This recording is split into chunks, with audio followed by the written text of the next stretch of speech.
I think that I speak on behalf of Evolution of Leadership by thanking you guys, and you guys are creating this legacy with us, and we fully appreciate it.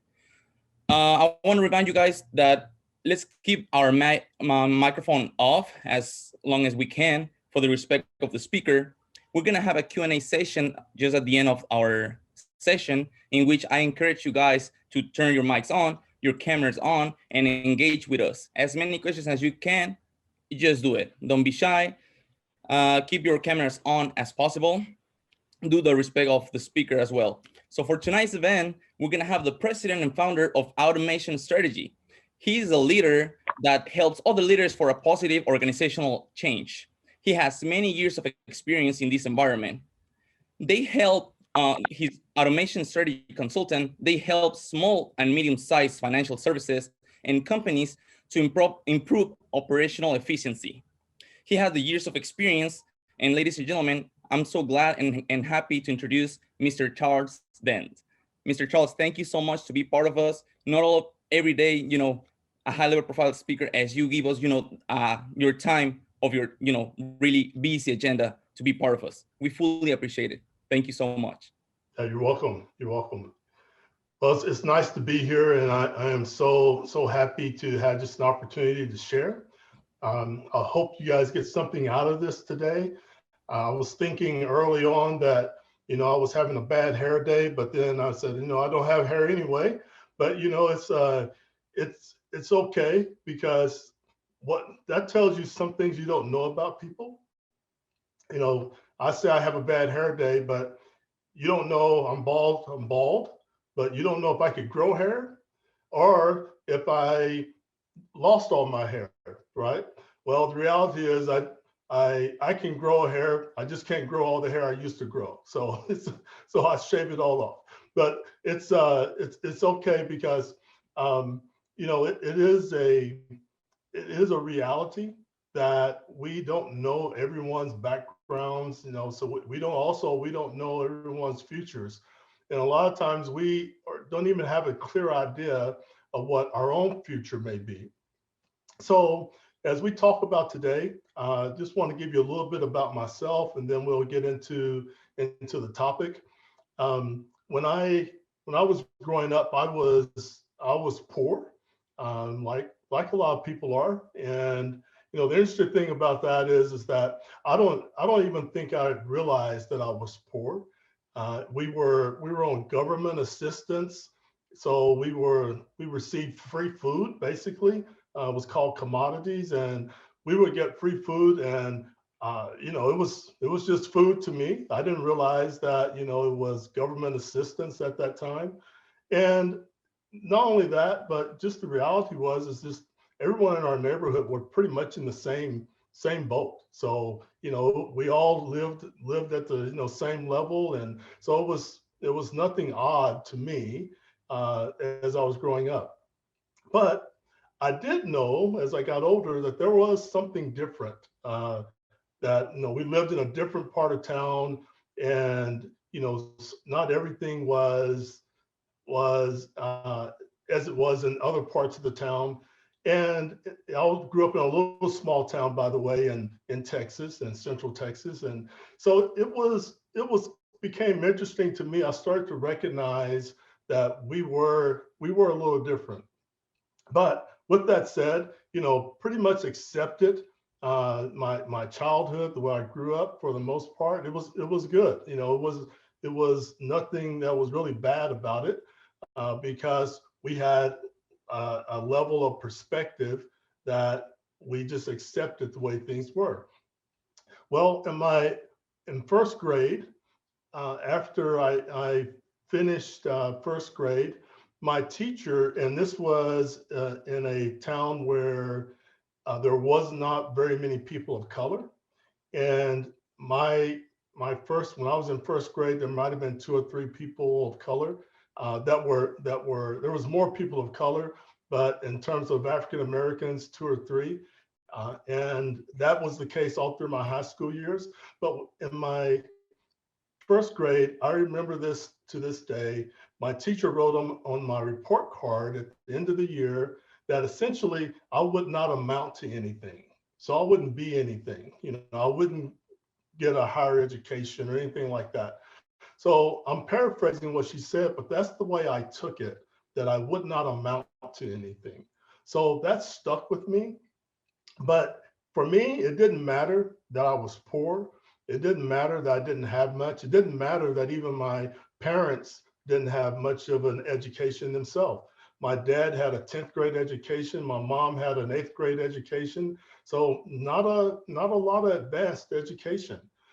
Not only that, but I think what really came out of my upbringing were some valuable lessons. So there were loads of lessons that involved integrity, involved core values, and ethics.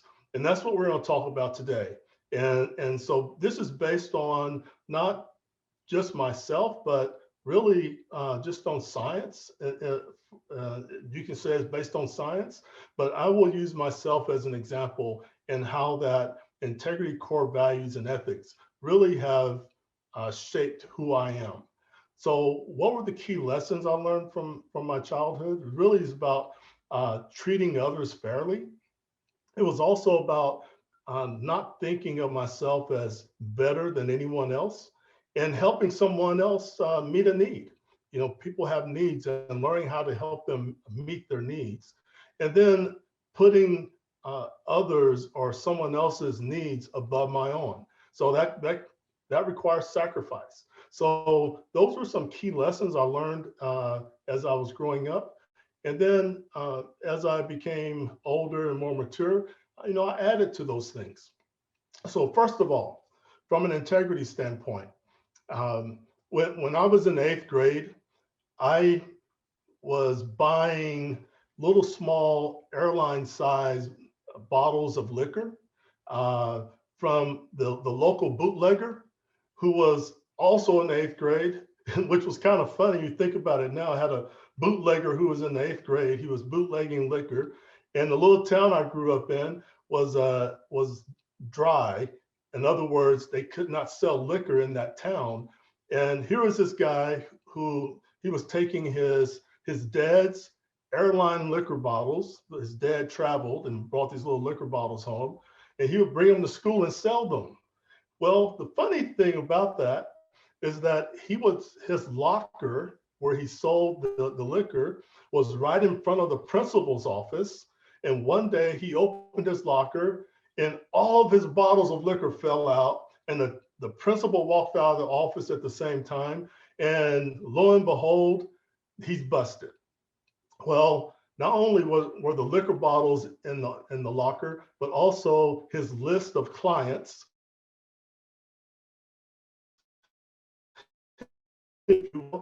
great clients, and everyone's name that was on that list got called to the principal's office, so to speak, or in a big classroom, and they brought in us and give us lessons about things to do and things to not do. And so it turned out it was okay, got some great lessons, but what happened with that is that I didn't have the type of integrity. Integrity is really about being honesty at its core, but being honest at its core. But I was making a bad decision.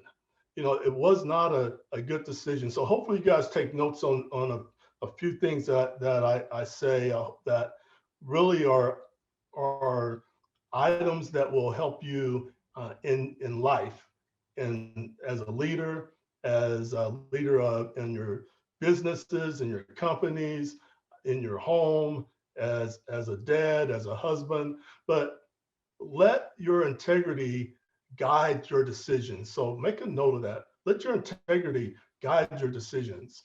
Integrity creates a path for personal and team success. So when you have integrity, you will do the things that are right. In teams that I've led, one thing that they hear me say often, that when we're making a decision on something, I will always say that it's the right thing to do. And when you do the right thing, it always stays with you as something that's positive. Another thing that I would say is that make note of is to communicate honestly. So when you communicate honestly, it can cause a little friction. That means that not everyone will like what you say. So what you say may not be received in a way that makes someone happy. But at the end of the day, when you communicate honestly, people respect you. You earn respect because if you're consistent in communicating honestly, you earn respect.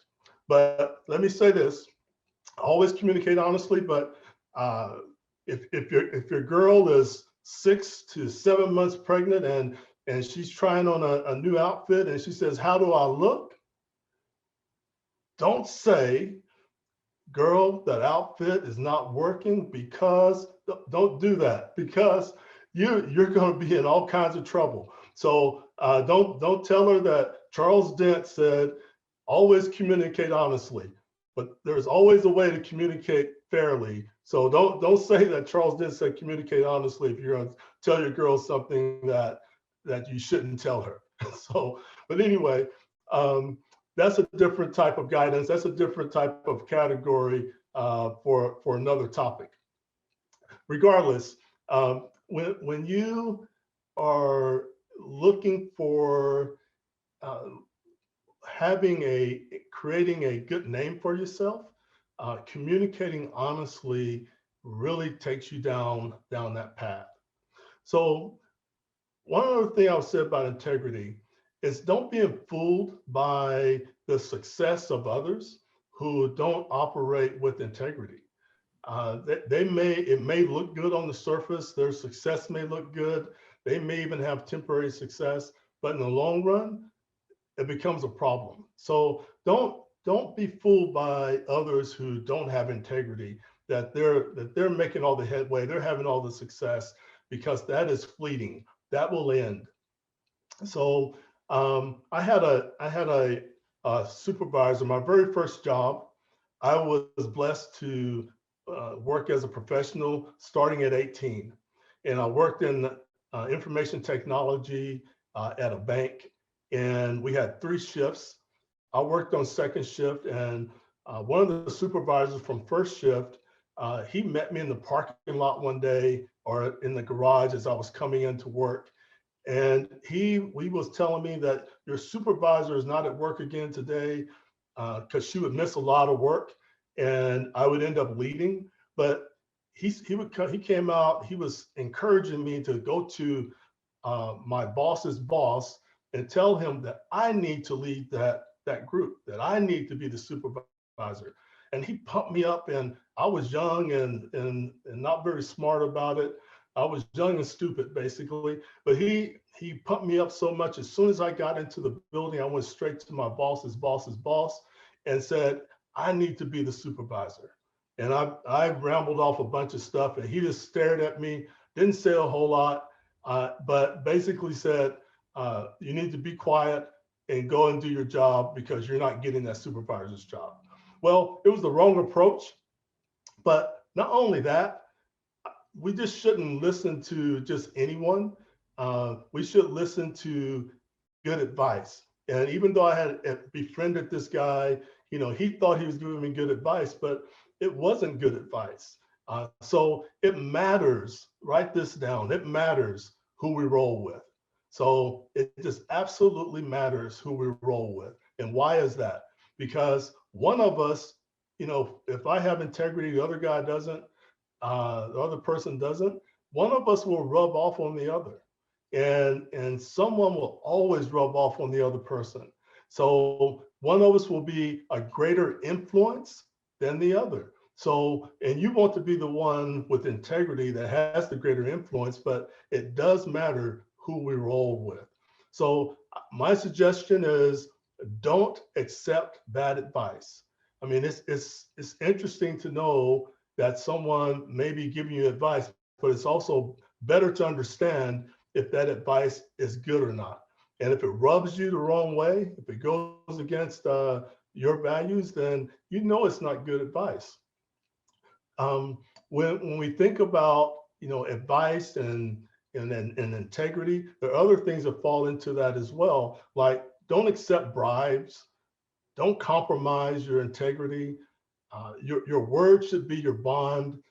And integrity is a way to demonstrate who you really are at your core. And your integrity and the way that you lead, they should line up. Integrity and the way that you lead as a leader should line up. Uh, you shouldn't have a set of your integrity shouldn't be put on the shelf, and you lead a totally different way. They should line up, and it should be evident that you're integritous, regardless of what the situation is. So maintain your integrity. Write that down. Keep that close to you. Maintain your integrity, and so that nothing that anyone says that's negative against you, that it will be able to hold up. So it's very important that you stand for what you believe, and not compromise that, because once you do, then someone could say something negative about you, not flattering about you, and others may believe it. So you don't want that to be the case. You want to be able to, that no one can say anything bad against you and it cannot hold up. So that's integrity. As it relates to core values, so the question is, what are your core values? Do you have core values that you uh, operate by? So from a foundation of behavior and decision making, that is what core values is really all about. It creates that foundation for the behavior, your behavior, and the way that you make decisions. So the key things about having core value is that you look at, as a leader, you look at giving others an opportunity to shine. And why is that important? When you give someone an opportunity to shine, essentially they make you famous, because as a leader, when you give people opportunity to shine, when they do good, you do good. When they have success, you have success. So you get to basically piggyback onto their success, because now it's realized that they've been given the autonomy to be successful, and you've helped them raise them up. So that's why I said it will make you famous if you give other people the opportunity to shine. Again, it's always a good thing. And so this is another note to take. Do the right thing always. There are really no excuses for not doing the right thing. And the right thing is to help others, lift them up. And that shows up in the form of servant leadership. And you guys may or may not have heard that term, but servant leadership is something where you're concerned with the well-being of those that you lead. And when you're concerned about their well-being, then you also will listen to them and you will help them grow. So listening is a key leadership skill.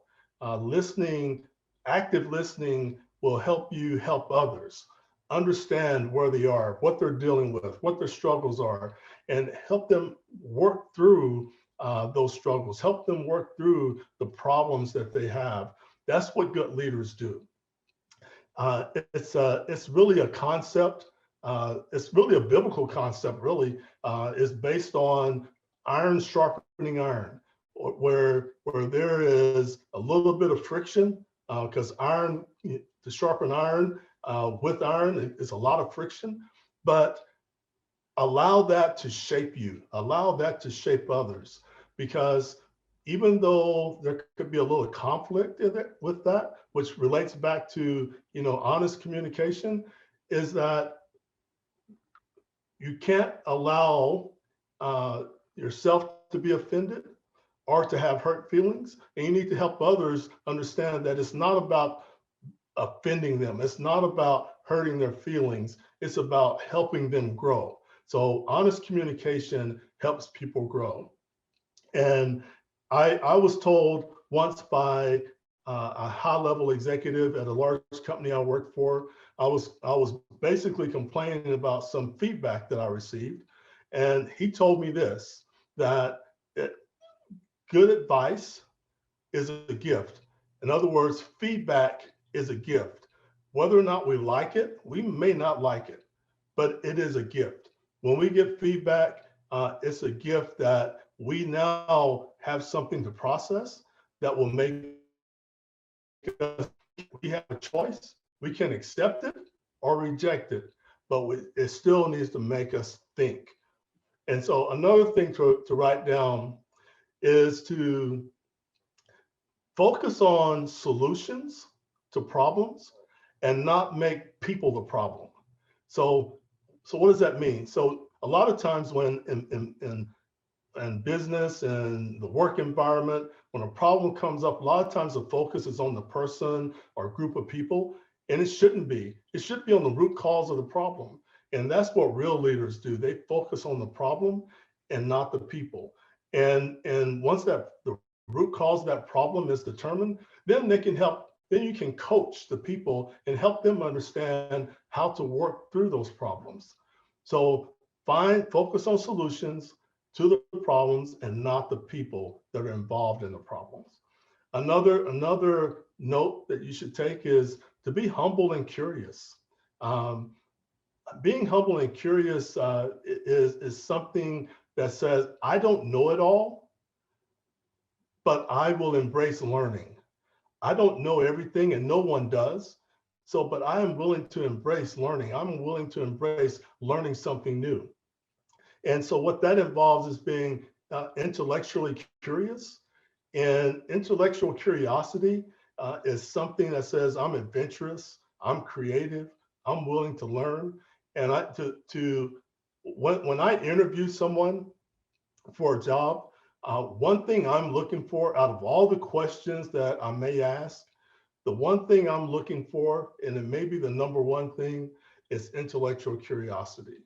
So does that person, are they willing to learn? Are they willing to learn something that they didn't know before? Are they willing to take the time to investigate and do the analysis and learn something new to make themselves better? I look for that in everyone that I interview because intellectual curiosity will continue to help you grow, help you be better at what you do. So it's important to be intellectually curious.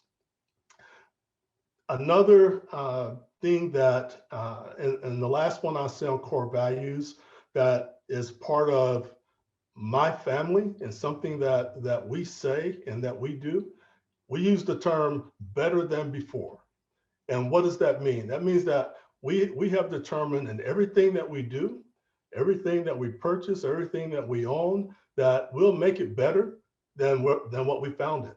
So we buy a house, we want to, if when we decide to leave that house and move, that house is better than it was when we moved in. We buy a used car. When we get rid of it, it's better than it was when we first purchased it. When we are employed in a job, that job is better than what it was when we arrived. So better than before is just a good way to continue to make things better around you. And that's what good leaders do. So the people that you lead, you make them better than what they were when you arrived or when they joined you in your effort. So violating core values may provide some short-term benefits, but if you hang on to your core values and don't compromise those, you will go a long ways in life and as a leader. So the next thing and last thing I will talk about is ethics. When I was young, I was probably, I'm guessing 11, 12 years old. I would mow yards and do gardening type of work to make money. And so this was my money to do with whatever I wanted to. I would give my mom some money, a little bit of money so she can help, buy groceries and so forth. But I was saving up my money. And the reason I was saving up my money is because I wanted to do a couple of things. I wanted to buy clothing. I wanted to also be able to go to the store and buy what I wanted to from the store. And thirdly, I wanted to buy a bicycle. So I wanted to buy a 10-speed bicycle. and there was a store in town that sold used bicycles. And they had some pretty bikes. They would fix them up and they would look brand new. And so I saved up enough money. I bought this yellow 10-speed bicycle, bought it for $35. But it was really a very pretty bike. So but it was bright yellow, canary yellow. So, and one day I woke up to go ride my bike, and I walk outside, and I thought my dad was playing a trick on me. My bike was gone. And so my dad said, no, I don't know anything about it. My mom, no one knows, my brother, my sister, no one knows about what happened to my bike. Well, I did, and my dad reported it to the police, but I looked around the neighborhood. There was nothing there. I couldn't find it. So I went across the tracks, the other side of the tracks, literally, and I still didn't see it. So I went to play a pickup basketball game at the gym, at the high school gym. And when I left the gym, walking home with a couple of buddies, another classmate of mine in the 8th grade rolls up on a 10-speed bicycle that had been spray painted gold, and a very bad spray painting job. And I knew by the look of that bike that was my bike. And the first thing I asked him, I said, why did you steal my bike? Oh, this is not your bike, blah, blah, blah. Well, he had a bunch of guys with him. I really wanted to just, do something really bad to him. I wanted to kick his, but I was smart enough to know that that wasn't a good idea at that time. The police went and got my bike. They brought it back, but it was never the same again. And that was so hurtful. So what I learned out of that is that stealing is hurtful. And what does that have to do with being a leader? Well, we can steal property, but we can also steal people's ideas. We can we can take credit for the success of others. And that's something that we want to avoid. We want to avoid stealing other people's ideas, avoid stealing their credit. It's never good. It never ends well. And so and that's called plagiarism. But it's just stealing, and it's hurtful. So avoid doing that. Good leaders don't do that. They don't take the credit for what their people do. They give their people credit for their accomplishments. So do all you can to, again, make a good name for yourself. And this is important. Why is it important to have a good name? Well, when you have a good name, you get good references. When you have a good name, you get recommendations. When you have a good name, you get sponsorships. Having a good name just opens up doors for you. So have a good name. Make sure your ethics are high standards, and that will just lead you into opportunities that you may not have received otherwise. And just because others do a thing, don't compromise your ethics. You continue to do the right thing. Don't do it because they do it or because they say it's good, and when you know it's not. Don't compromise your ethics. And so another thing to write down is to show gratitude to others. When you show gratitude, people appreciate it. And not only do they appreciate it, but they will do more for themselves and for you. They will actually go the extra mile for you, because who doesn't feel good when someone appreciates them? It just makes you feel good, and you will do more for the person that you work for, and the people who work for you, the people you lead, family members, whomever it may be. When you're grateful, when you show gratitude for what they do and you appreciate them, they will invest more of themselves into you and for you. So show gratitude to others. Always be aware of what is right and what is wrong. Everyone knows really what's right and wrong. It's really at your core. Little children know the difference between right and wrong. So when something's right, when it's wrong. So you just have to be woke. You just have to be woke to the fact that if something is not right, don't go there. Always do the right thing. So I've said that for all three areas. So for integrity, for core values, for ethics, always do the right thing. I had an uncle who, when I was in middle school, maybe first part of high school, in fact, I was in the ninth grade. He he had emphysema, and the reason he had emphysema is because he worked in a grain mill, and he worked in the silo, the grain mill, so the storage silo of the grain mill, and it's dusty, heavy dust and grain just everywhere, and he didn't wear a mask.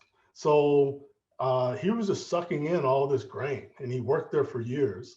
And on top of that, he also smoked cigars. So his lungs were just getting beat up, with dust, with cigar smoke. He also was a fairly heavy drinker, and so he just tore his health up, and he had emphysema at a very young age.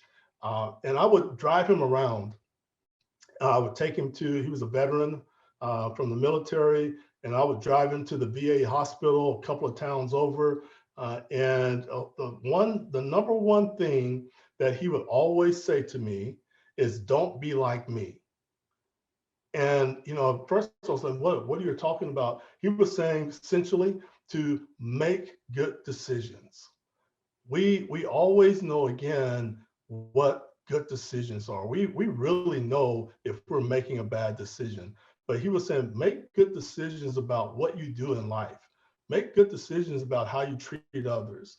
Make good decisions about the things that you decide to get involved in. So he was basically giving me life lessons about making good decisions. So the last thing I would say, or the next to the last thing I would say, is don't be the person.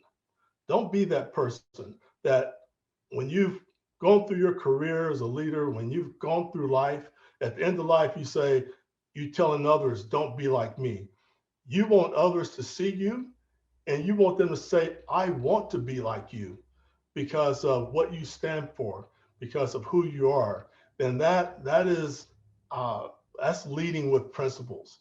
When you lead with principles, others will want to be like you. The things that you say to others make a difference. How they see you makes a difference. And so the last thing is Maya Angelou. She said, at the end of the day, people won't remember what you said or what you did. They will remember how you made them feel. And so, yeah, what we do, what we say, it carries a certain weight. But people always remember how you make them feel because that stays with them. It sticks with them for a long time, if not all their life. So for all of you here today, I want to thank you for allowing me to have the opportunity to speak with you. And hopefully you picked up some things that will just make you better at what you do. So just thank you, thank you, thank you for the opportunity to speak today. Sure. Awesome, Charles. So just wanted to give a quick update before Q&A.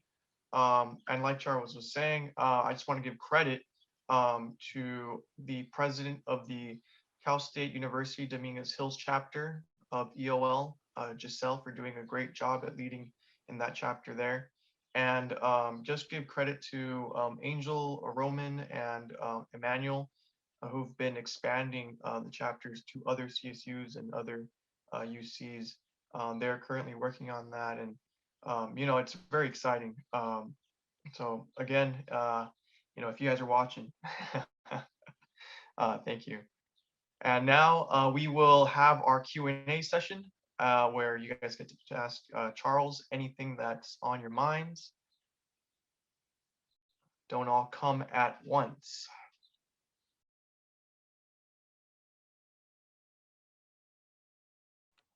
Any questions? Don't be shy.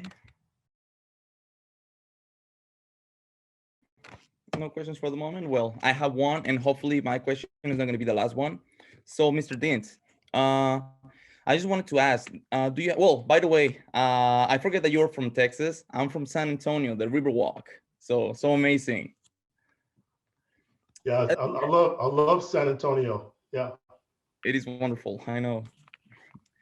Now, do you have any like a specific event or, what triggers you to start your company automation strategy?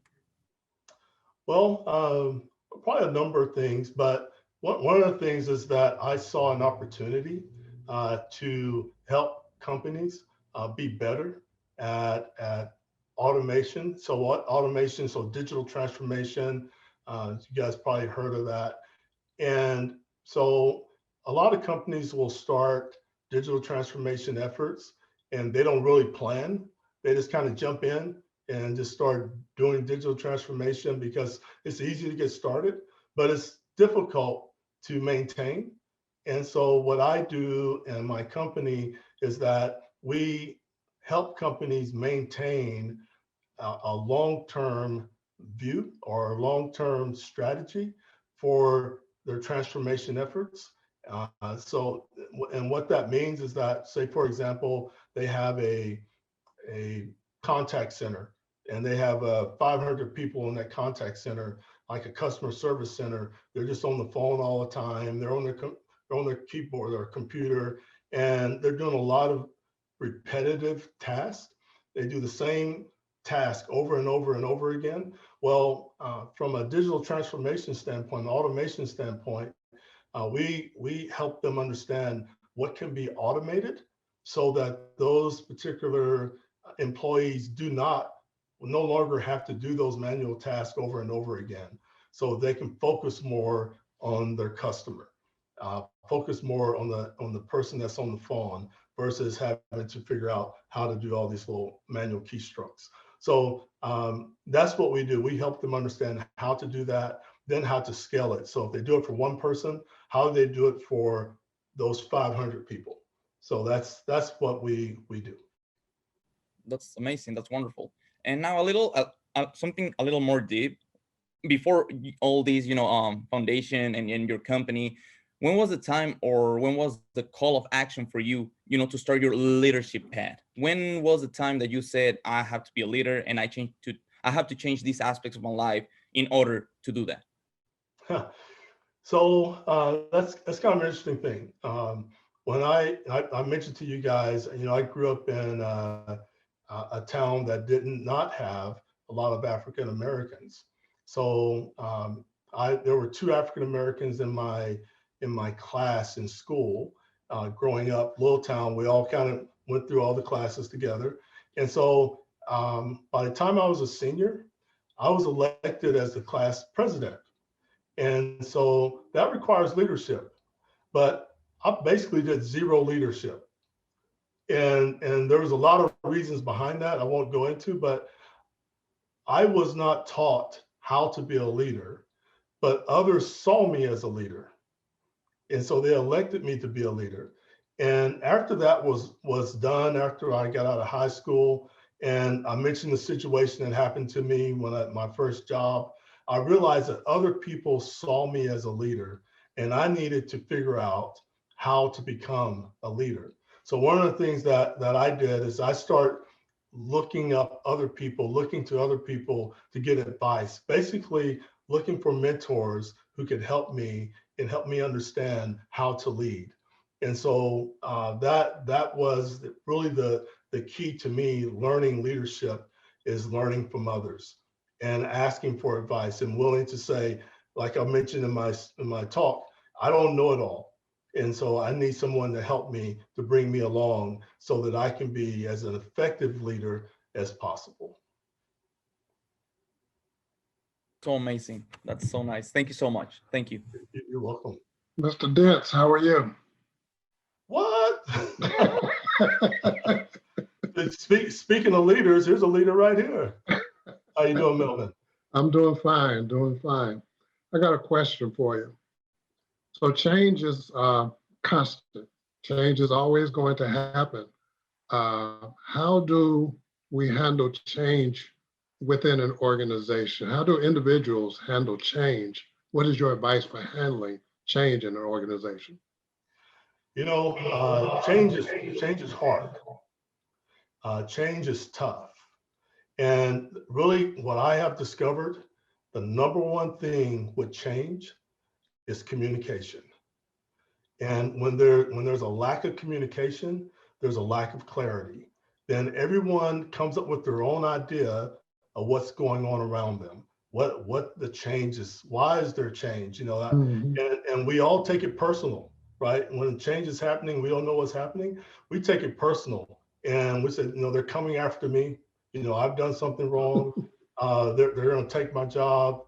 You know, those type of things. We have negative thoughts usually, but when the communication is crisp, is clear, is planned out, then that eliminates that ambiguity of what's happening in the organization.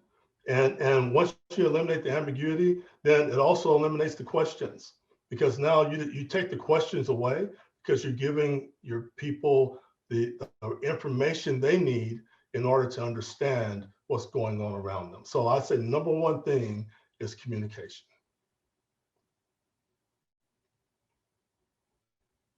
Thank you.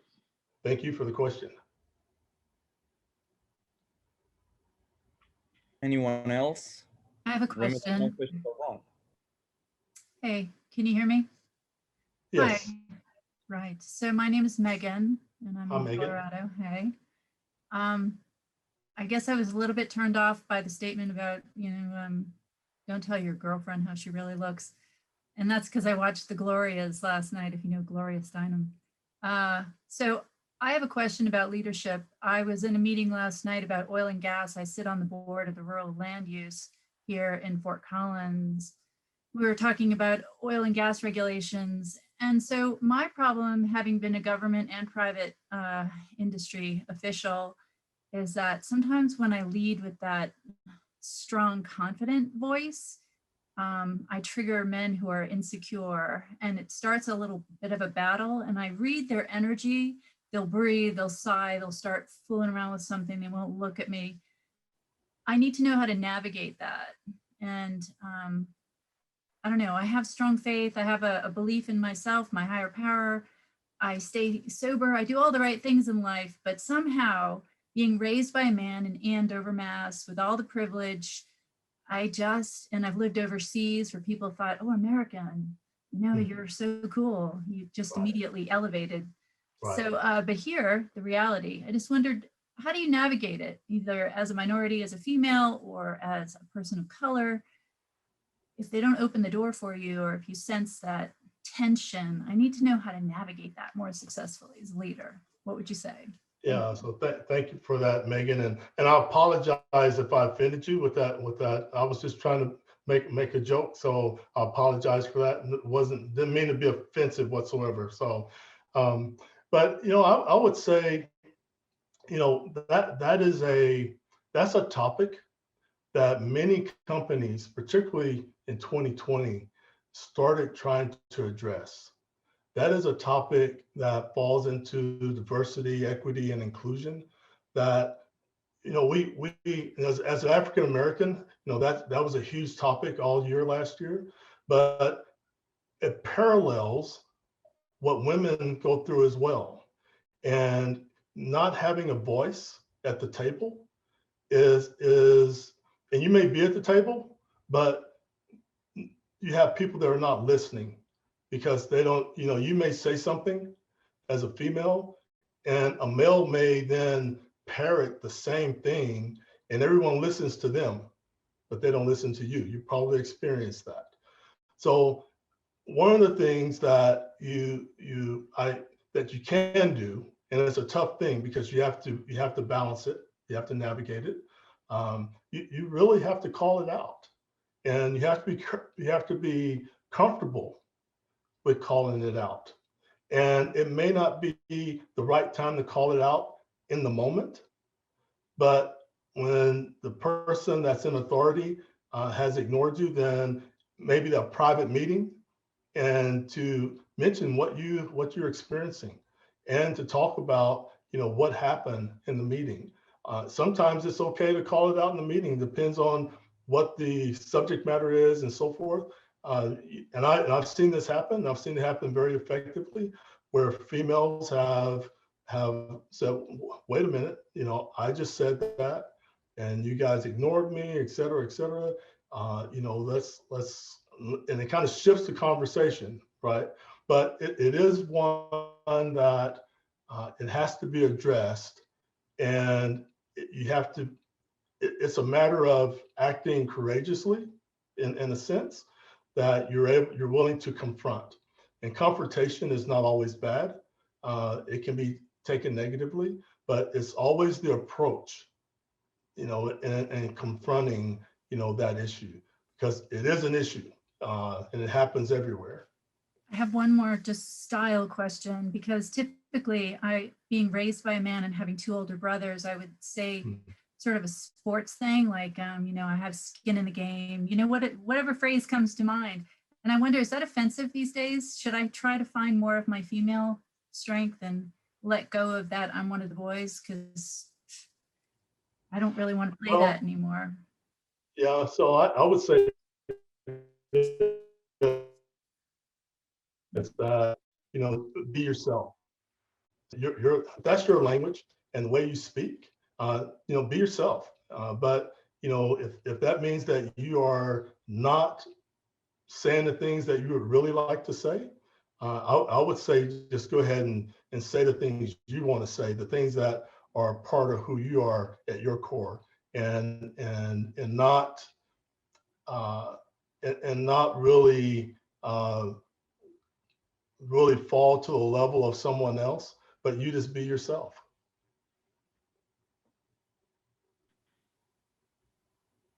To that young lady, there's a reason that you got to the table, and being yourself is what got you to the table. Just be strong, be yourself, and remain calm and speak your mind, and you'll be just fine. Yes, I agree. Yes. Also, in addition to that, I mean, I don't want to take any credit for this, but usually men with, a higher power, for the type of mindset, more when they're a little somehow powerful in a company and so over, they're going to feel intimidated by someone else that has similar power or a higher power. Now, for the mentality, when it's a female as good as you are, they're going to feel intimidated. So don't back up. That's right. Yeah, that's right. That's a real issue, and it is called a power play. And that's a real thing. And people who lavish the idea of having power, they don't want their power taken away. And I think the reality is, like I was talking about, when you help other people and you help them obtain power, it only helps you. It doesn't take away from you. And some people have to learn that, and particularly in a male-dominated world.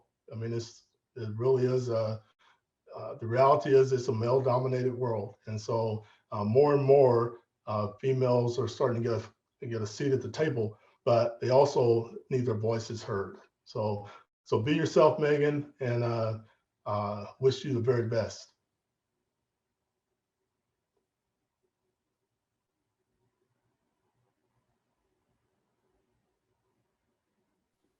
I have a question. Yes. Oh, BD, you want to go first? Oh, okay, I'll just go ahead. Thank you. So thank you for sharing your story, and I just wanted to ask you of like, how can I? So there's this situation going on in my life, and from my perspective, I feel like it's like something more than a conflict, and I'm seeing it as an opportunity to be able to grow as a leader and as a person. But the thing is, I don't know how to use that situation into something positive, something that may shift my perspective of life, So I want to know how do I turn that problem into an opportunity to shift my perspective as a leader? So what is the specific opportunity? So it's not an opportunity, but it's more like it's more like a tragic event going on in my life, in which I'm trying to see it more as an opportunity rather than just something negative, you know? And I want to learn from it and be able to shift into something better rather than for it to affect my personality. Yeah, you know, without knowing what, you know, specifically that is, you know, when we are faced with tragic circumstances, it does require a lot of character. It requires a lot of strength. It requires of us to really pull something out of ourselves that we don't know that we have, and so we have to shift our thinking from uh, turning it into a pity party that, you know, is something that that we feel pitiful about ourselves, but rather we need to shift it and find the silver lining, and then leverage that silver lining to an advantage. But it's tragedy is always tough. Tragedy is something that could cause us to spiral in the wrong direction. But it's up to us to take that tragedy, find the silver lining, and move forward in a positive manner. So it's you have to dig deep. You have to dig deep. Thank you so much. You're welcome.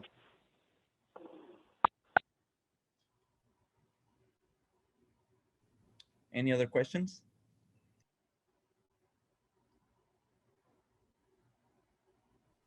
So yeah, I was gonna ask Charles, um, when I guess when like as a younger person, coming out of college, what was your experience up until creating a business? Like, did you utilize a major for your benefit as well to help you build the business? What was that like? Yeah, so I've been my career is in information technology, and so I started out as a programmer, if you will, and I kind of grew away from being technical, and I started focusing more on working with the business partners. If so, working with those who were needed a service and understanding, you know, what that service, that technical service could do for them. And so that's really been my focus in my career is helping companies and businesses and departments within larger companies understand how to leverage technology to make them better.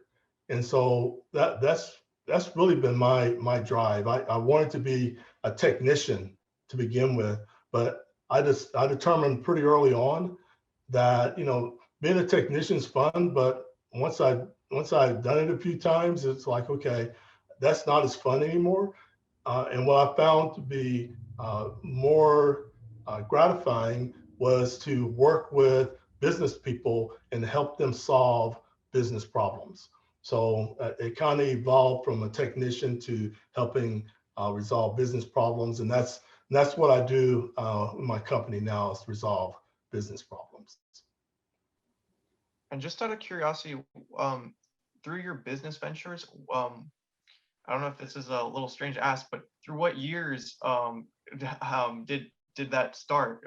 Just as far as like, you know, in life, like, oh, I started in when I was you know, at this age. And Well, I will say this. I'm like Ben Franklin and Thomas Edison and Abraham Lincoln. I had a lot of failed business ventures. So, and a lot of it simply because I didn't know how to do it.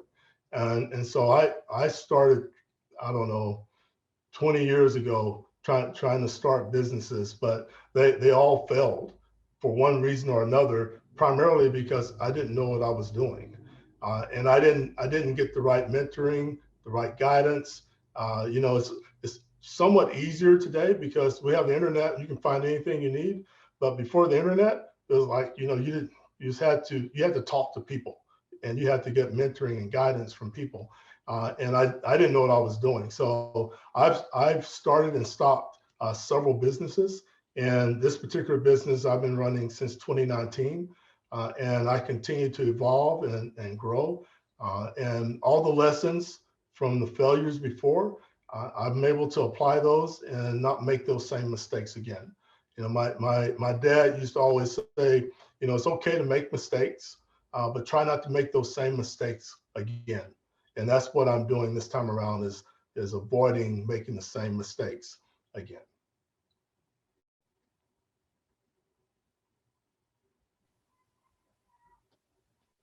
Yeah, that's really good information. And it kind of, I think it helps me kind of put it into perspective of also like entrepreneur friends that are also doing and going into their ventures, they have failed.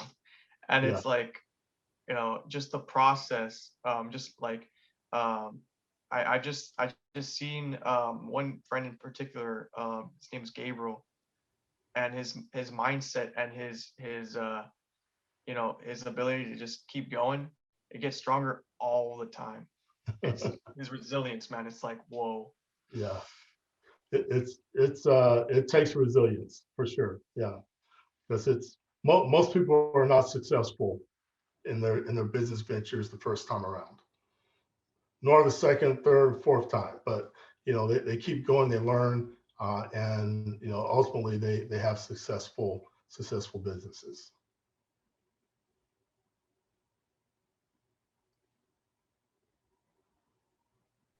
Awesome. So we're just about to close soon. Does anybody have one quick last question? Going once, twice. Okay. All right. So thank you, Charles, for being here today. Just amazing talking to you. Thank you, Richard, for the transitions, and everybody who has taken some time into learning what it is to elevate their leadership. I appreciate every last one of you guys, and yeah, great time.